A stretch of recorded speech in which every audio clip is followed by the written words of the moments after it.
was really interested in making a movie told with as few words as possible.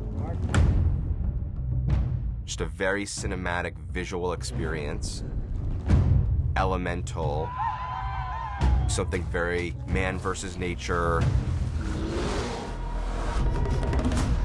On paper, this is a story about a young woman who wants to be a warrior. And she's facing many oppositions. Why do you want to hunt? Because you all think that I can't. But it's much more than that. I saw a sign in the sky.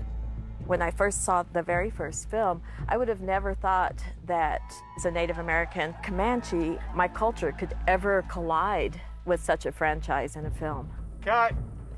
Cool. One of the things that was so exciting about the original Predator was that it was at the very beginning of the hybridization of genres. It was a horror movie and an action movie. Go. Whoa. Oh my God. I tracked down a writer I'd always wanted to work with, Patrick Asen, who had the sci-fi chops and the inventiveness paired with period and research. We sort of collaborated pretty intensively together on it. We hired a woman named Juanita Pataponi, who's a Comanche consultant, and she was near tears after reading it because there just hadn't ever been a movie that functioned this way. Not just featuring Native Americans, but having them at the lead of the movie. What are you doing here? Searching for you. Your brother sent us to bring you home. It's a waste of time. I agree. Cut. Every department, there were Native American or First Nation crew members so that we were all making the movie together. Action, guys. What's up? He's down. Stay down. Nadu is a young woman in the Comanche camp. She is a fighter. She is strong. Her wants are quite different, I think, than other people would assign to her or imagine for her. Amber Midthunder is amazing. She plays our lead character, who is Nadu, and Nadu means fight in Comanche. She's great at everything she does, not just the normal day-to-day life of a Comanche woman, but as a Comanche woman warrior. Amber is incredibly physically capable and also such a gifted actor in being able to tell a story non-verbally.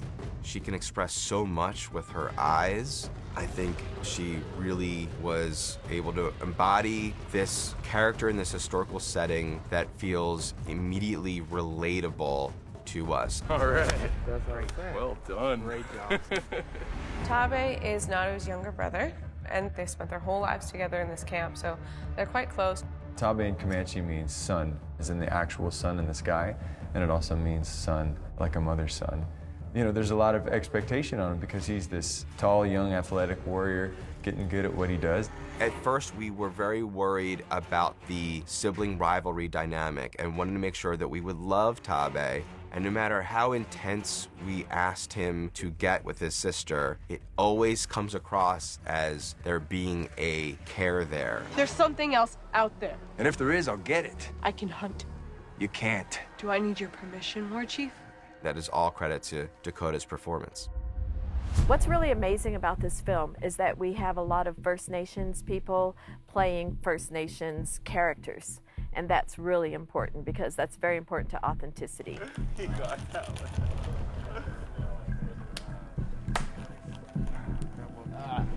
one.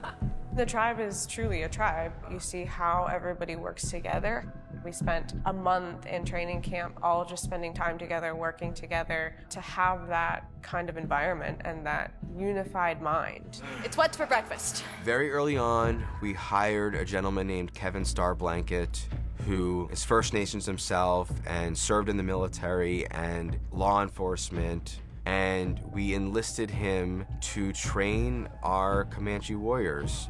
I've been hired as the Indigenous trainer. My role is to build a team amongst the stunt doubles as well as the actual crew themselves and the cast. Along the lines of teaching them how to move, how to use their weapons, how things are done traditionally. You stand here so that you won't have to look up and crane up to see what he sees because he can see further down, right? Yeah. The Comanche were an amazing people. They were called the Lords of the Plains for a reason. They were the best there were at fighting from horseback. So to honor them, we have to be fit. We have to be good with our weapons. This morning, I got up early and went out to a ranch out here and been working horses, which is my favorite part of the day. I work with the stick on the horse and I work with the bow on the horse and just kind of getting ready for the movie. It's really enjoyable. So I start most days with a personal trainer, and then I go in and I work with Stephen McMichaels, our stunt coordinator, and JJ Park is our fight choreographer. And so we're gonna put together, I think, some fights and just do some drills and get good with our bodies. What?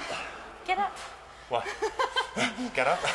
I'm a lover of action and was raised by Hong Kong action movies and have been craving my entire life to make an awesome action movie with great fight sequences. And a part of the secret sauce for me in having a well-designed sequence is being able to see it and holding in wide shots and enjoying the choreography.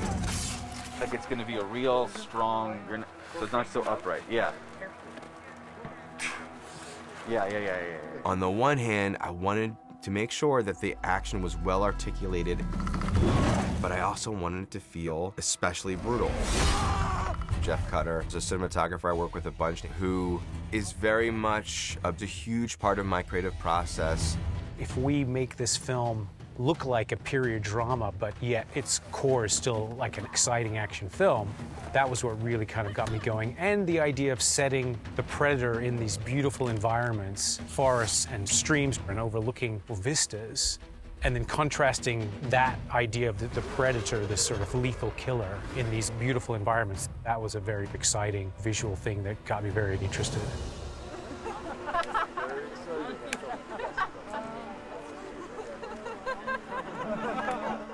One of the most exciting things for me in the movie, I actually found our composer Sarah Schachner through playing video games. We wanted something to feel anthemic and epic, and Sarah was able to marry those two ideas and on the one hand play to the unexpected and embrace more modern sensibilities, and on the other hand play into the sweeping character-oriented adventure. And then, of course, figuring out a way to incorporate the original iconic Alan Silvestri theme, but through Sarah's lens and disguising it in her super intense cellos. I know.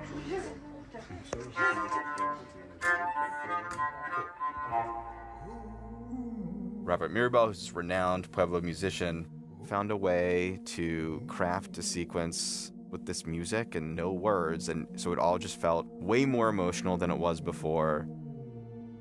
Our movie really takes advantage of the variety of land in the Great Plains. So there's so much in the dense woods, but there's also a great set piece in an open field of tall grass and up on mesa tops.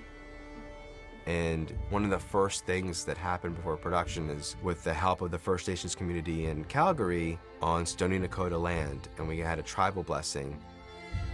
We needed to acknowledge the homelands that we were shooting on, and the fact that we were able to have this ceremony for our Native people, it just kind of really started us off the right way and in a good way.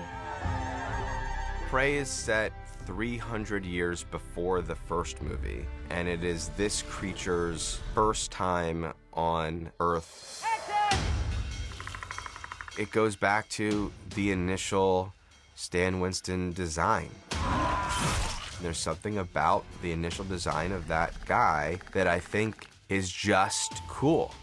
Look, roll. Truly, the Predator is hard to look at times.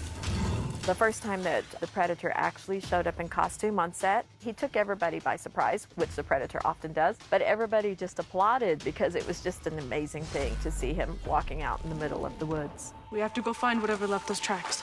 I looked over and I saw him, and this thing happened to me where I was captured by the sight, and also I really was evaluating if I could kill him for real, and I think I could. There's danger nearby. One of the things we wanted to do with the creature in this movie was actually, I really wanted to feel like this was a terrifying, wet, scaly, scary creature. Alec Gillis and Tom Woodruff Jr. of ADI, who have worked on every great movie you've ever seen, and all the Alien and Predator movies, did all the creature stuff in this movie. So the way it moves, its facial design, feels like it's not the exact one we've seen. It's got its own identity. Maybe it's from another hemisphere of the same planet. And it's no longer wearing a helmet. 2, 1, hit! The Predator still has his code of looking for the strongest threat, but hunts with earlier versions of weapons we had seen before. So he has the laser targeting, but instead of having the plasma cannon that explodes, he's shooting these heat-seeking crossbolts. He has the END, the explosive net device. I love the cut clamp, which is sort of designed off of the old slap bracelets I had when I was a kid that you'd throw around your wrist.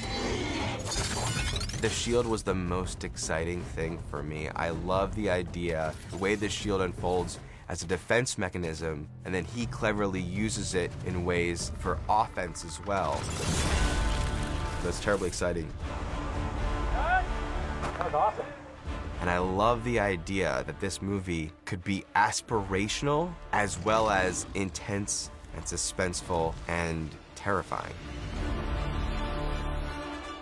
Having a character that is looked at as a sidekick and having her step up and rise and become the hero, that's something that's incredibly relatable. This is as far as you go. No more. It's really important to me that Indigenous youth see themselves in these characters, in these people, that they know that we're here and that we're capable, and that everything that they want to accomplish and everything that they hope to see is accessible and is very, very possible. I'm ready.